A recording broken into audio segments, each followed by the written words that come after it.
breathing, controlling heart rate through the sympathetic and parasympathetic nervous system is the basis of what's called HRV, heart rate variability.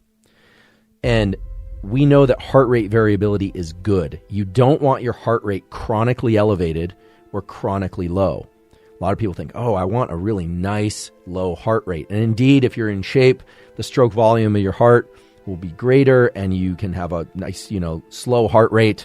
Years ago when I was running regularly, I think my heart rate was down to like 50 or 60 or something like that. That's great, and now it's higher than that because I'm running a little bit less, but everyone needs to determine what's right for them. But you don't really want your heart rate to be chronically low or chronically high. Both are bad. We know that chronic stress, elevated stress, and especially in the so-called type A personalities, creates heart disease, leading killer in most every country, but in particular in the U.S. because of the way that adrenaline impacts those blood vessels of constricting and some and dilating others. It's just that kind of hypertension, chronic hypertension is just bad. And so chronic stress truly is bad. I want to really make that clear because I emphasized a lot of some of the positive effects of stress, but you want to be able to tamp down your stress in real time.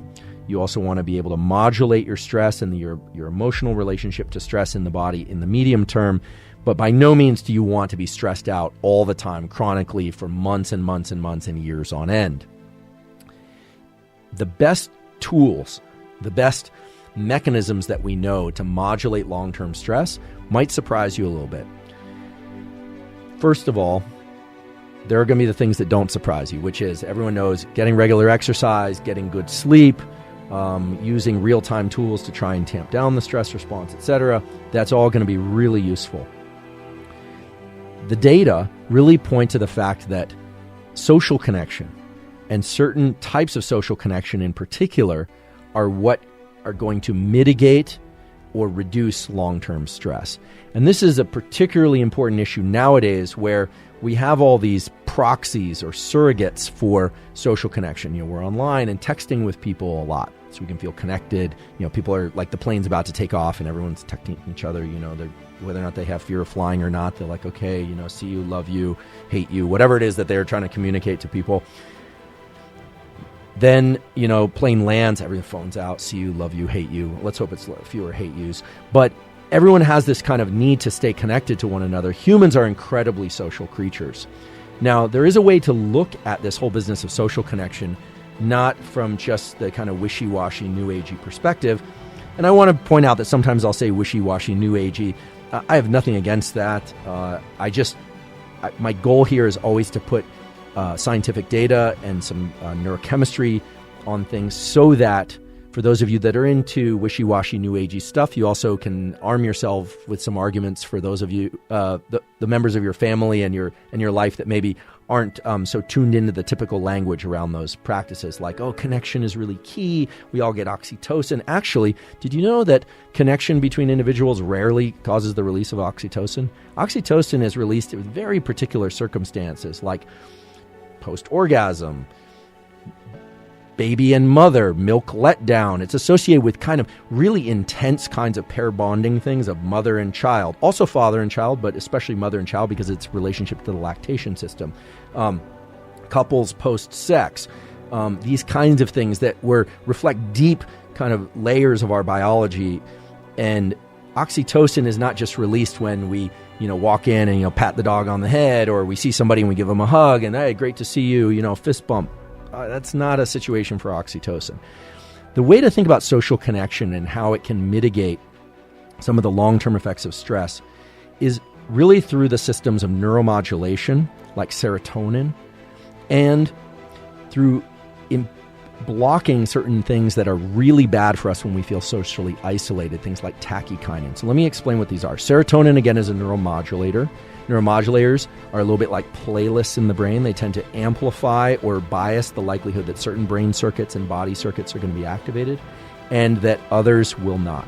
Serotonin generally, and I realize I'm speaking very generally here, but it generally gives us feelings of well-being at very high levels. It makes us feel blissed, and it tends to make us feel like we have enough in our immediate environment. This is why some of the side effects of antidepressants that elevate serotonin and actually can help a lot of people with depressive symptoms, but the side effects associated with drugs that increase serotonin tend to be reduced affect. They tend to kind of blunt affect or make people feel like their libido is lower. Desire goes down because the body has so much serotonin and the brain has so much serotonin that one feels like they have enough. But serotonin, pharmacology aside, or taking, antidepressants aside, a topic for another time, serotonin tends to make us feel good. When we see somebody that we recognize and trust, serotonin is released in the brain. And that has certain positive effects on the immune system and on other systems of neural repair and synapses and things that really reinforce connections in the brain and prevent that long-term withering of connections. So serotonin is tied to social connection. Now, social connection can take many forms. As many of you know, I am very attached to my dog. I hope he's attached to me. He's asleep most of the time, so I don't know. And even if he was awake, I don't really know what I would ask him. But he seems more or less to be attached to me as well. And there's no scientific evidence that it has to be human-human attachment. I do have attachments to humans as well. But you can have attachments to other people. Some of those could be romantic attachments. Those could be familial attachments that are non-romantic, friendship, pets, even attachments to things that just delight us. One of the things that really can mitigate against the long-term negative effects of chronic long-term stress isn't just having fun. We hear all this stuff. You need to play and have fun. That can be a little bit of a tough concept, especially for the hard-driving people or people that are stressed. But having a sense of delight, a sense of really enjoying something that you see and engage in, witness, or participate in, that is associated with the serotonin system. And certainly play is one of those things, social connection of various forms. Those are things to invest in. Some people might say, well, nobody wants to be my friend or nobody wants to engage socially anymore. I'll be the first to admit, social connection and friendship and relationships of all kinds to animals or humans or inanimate objects takes work. It takes investment. It takes time in not needing everything to be exactly the way you want it to be. I have a friend who struggles with this, and oftentimes the conversations just circle back to the fact that when you want social connection, you often have to be more flexible. You have to eat on other people's schedules. Sometimes you have to eat things you don't necessarily want to eat the most in that moment, or stay up a little later or wake up a little earlier. Social connection is something that we work for, but it is incredibly powerful. I want to, of course, tip my hat to, it's only appropriate to call him the great Robert Sapolsky, my colleague, who I'm fortunate enough to know at Stanford, of course, has talked about this quite a lot. So I want to acknowledge Robert's incredible work and discussions around this. You can look up those materials online and his wonderful books. But primates, and we are primates, we are social species. And as Robert has said many times before, never before in any primate history, but in particular in human history, have we interacted with so many strangers at a distance when we are not really connected to them. So finding just a few people, even one, or an animal, or something that you delight in, believe it or not, has very positive effects on mitigating this long-term stress, on improving various aspects of our life as it relates to stress and emotionality.